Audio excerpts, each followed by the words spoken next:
तो यूपी की योगी सरकार नवरात्र में दुर्गा सप्तशती और भगवान श्री राम के जन्मदिन रामनवमी पर अखंड रामायण का पाठ करवाएगी। सांस्कृतिक कार्यक्रमों का आयोजन होगा। इन कार्यक्रमों में महिलाओं और बालिकाओं की विशेष रूप से सहभागिता की जाएगी। हर जिले को 1 लाख रुपए तक का फंड दिया जाएगा। रिपोर्ट देखिए।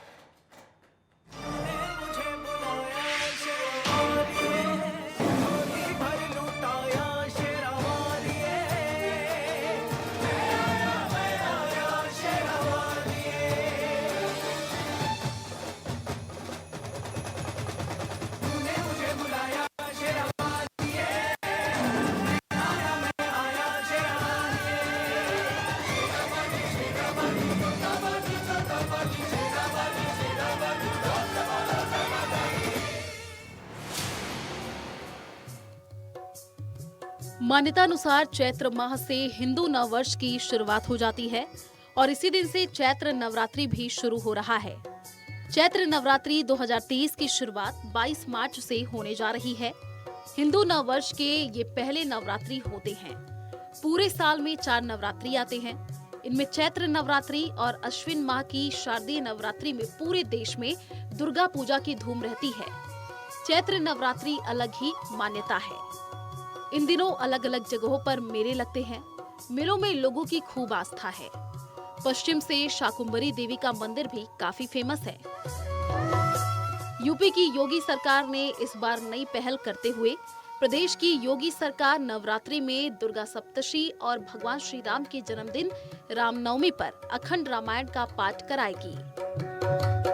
सांस्कृतिक कार्यक्रमों का भी आयोजन होगा।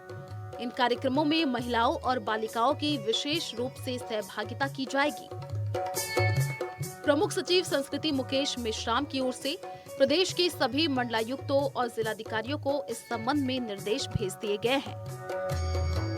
योगी सरकार के इस फैसले से जहां साधु संतों में खुशी का माहौल है, तो वहीं दूसरी ओर सपा का क्या कुछ कहना है, पहले वो सुनिए। आदरणीय मुख्यमंत्री योगी आदित्यनाथ जी से समाजवादी पार्टी कहना चाहती है कि राज्य का कोई धर्म नहीं होता है। राज्य के लिए सभी धर्म, उसके फेस्टिवल, उसके कल्चर बराबर होने चाहिए। उनको बराबर से ट्रीट किया जाना चाहिए, जो कि उत्तर प्रदेश में नहीं हो रहा है।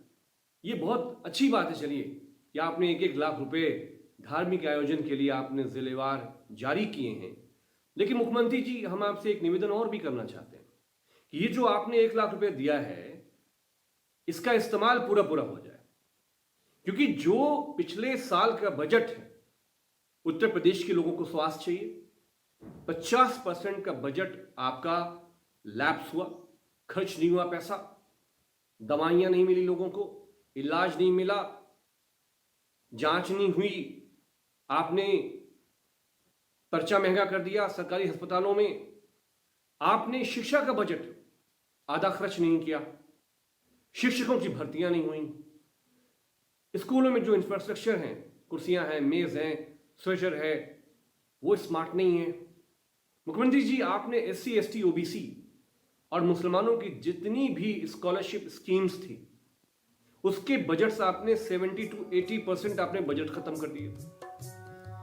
सपा प्रवक्ता का बयान तो आपने सुन ही लिया। वहीं योगी सरकार के इस प्लान को लेकर डिप्टी CM केशव प्रसाद मौर्य और बीजेपी नेता का क्या कहना है, वो भी सुनिए। कोई भी अगर धार्मिक अनुष्ठान उत्तर प्रदेश में, भगवान श्री राम की जन्मभूमि है, भगवान श्री राम की लीला स्थली भी है, अगर श्री रामचरितमानस से जुड़ा हुआ कोई भी अनुष्ठान होता है, तो वह अपने आप में स्वागत योग्य कदम होना चाहिए। और जगत जननी जगदम्बे माता विंध्यवासिनी का यह त्रिकुट जो पूरा क्षेत्र है, चाहे वहाँ अष्टभुजा माता हो, चाहे काली खो हो, और चाहे माँ विंध्यवासिनी माता का मंदिर, और भी उत्तर प्रदेश में कई शक्तिपीठ हैं, और माता जी को जगत जननी माना जाता है। और जगत जननी के नाते अगर उनका स्मरण करके, उनसे प्रार्थना करके राज्य के लिए, राष्ट्र के लिए, विश्व के कल्याण के लिए प्रार्थना की जाती है, तो इसका भी स्वागत होना चाहिए। और मैं समझता हूं कि इसमें कोई ना सवाल की ज़रूरत है और ना किसी जवाब की ज़रूरत है। इतना ही कहूँगा। जय श्री राम, जय माता दी। नवरात्र पर और इस तरह के विशिष्ट आयोजनों पर उसमें सांस्कृतिक कार्यक्रम जो होते हैं उसमें मदद सरकार करती है। ये धर्म संस्कृति विभाग का एक कार्यक्रम है, उनकी योजना होगी, उसी के तहत ये योजना है, उसी तहत कार्यक्रम दिए जाएंगे। पैसे वो आयोजन जो होंगे उनकी मदद के लिए धनराशि आवंटित की है। ये धर्म संस्कृति विभाग का एक कार्यक्रम है। सपा और बीजेपी ने क्या कहा ये तो आपने सुन लिया, वहीं साधु संतों का क्या कहना है सुनिए। गर्व से कहो हम हिंदू हैं। आज यह समाचार सुनकर अति प्रसन्नता हुई कि योगी सरकार द्वारा उत्तर प्रदेश के सभी जनपदों में प्रशासन के द्वारा दुर्गा सप्तशती पाठ व भगवान श्री राम के जन्मदिन रामनवमी के दिन अखंड रामायण का पाठ व अन्य सांस्कृतिक कार्यक्रम आयोजित होंगे, जिनमें महिलाओं व बेटियों की अहम भूमिका रहेगी, जिससे जैसे माता दुर्गा का बल देखकर दुश्मन और राक्षस कांपते थे, उसी प्रकार महिला सशक्तिकरण को बल मिलेगा और एक नई ऊर्जा का आह्वान होगा, जिससे सनातन संस्कृति को मजबूती मिलेगी। सभी को बहुत बहुत शुभकामना। उत्तर प्रदेश सरकार के यशस्वी मुख्यमंत्री, गौरवशाली मुख्यमंत्री योगी आदित्यनाथ जी के द्वारा उत्तर प्रदेश सरकार द्वारा जो निर्णय लिया गया है कि पवित्र नवरात्रि पावन अवसर पर प्रत्येक मंदिर में श्रीमद् रामचरित्र मानस का पाठ हो एवं भगवती दुर्गा की आराधना हेतु दुर्गा सप्तशती का पाठ हो, सरकार इसमें सहयोग करेगी। ये बहुत ही सराहनीय निर्णय है। योगी जी की बहुत जितनी प्रशंसा की जाए उतनी कम है। हम योगी जी को बहुत साधुवाद देते हैं। घर घर रामचरित्र मानस का अगर पाठ होता है तो भारतवर्ष के अंदर राम राज्य आने में फिर समय नहीं लगेगा। और अगर घर घर मंदिर मंदिर भगवती देवी दुर्गा सप्तशती का पाठ होता है तो जितनी भी विकृत मानसिकताएं हैं अथवा जो देशद्रोही मानसिकताएं हैं, आपराधिक मानसिकताएं हैं, उन सब का सर्वनाश होगा और एक शक्तिशाली भारत का निर्माण होगा। उत्तर प्रदेश सरकार और योगी जी को इस काम के लिए बहुत बहुत बधाई। आपको बता दें कि हिंदुओं की आस्था से जुड़ा चैत्र नवरात्रि पर्व 22 से 30 मार्च तक पड़ रहा है। नवरात्रि के दौरान मां दुर्गा की विधि विधान से पूजा होती है। इस दौरान प्रदेश के देवी मंदिरों व शक्तिपीठों में दुर्गा सप्तशती का पाठ, देवी गायन, देवी जागरण, झांकियों व अखंड रामायण पाठ का आयोजन किया जाएगा। इन कार्यक्रमों में विशेष अभियान चलाकर महिलाओं और बालिकाओं की सहभागिता की योजना है।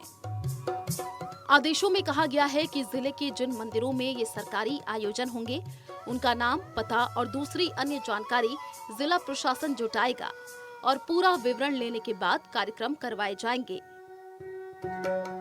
इसके अलावा जिला प्रशासन को आयोजन से जुड़ी तस्वीरें और अन्य जानकारी भी फोटो और वीडियो के साथ संस्कृति विभाग की वेबसाइट पर डालनी होगी। इसके लिए जिला, तहसील और विकासखंड स्तर पर समितियों का गठन किया जाएगा। सरकार इन आयोजनों के लिए हर जिले को 1-1 लाख रुपए उपलब्ध करा रही है।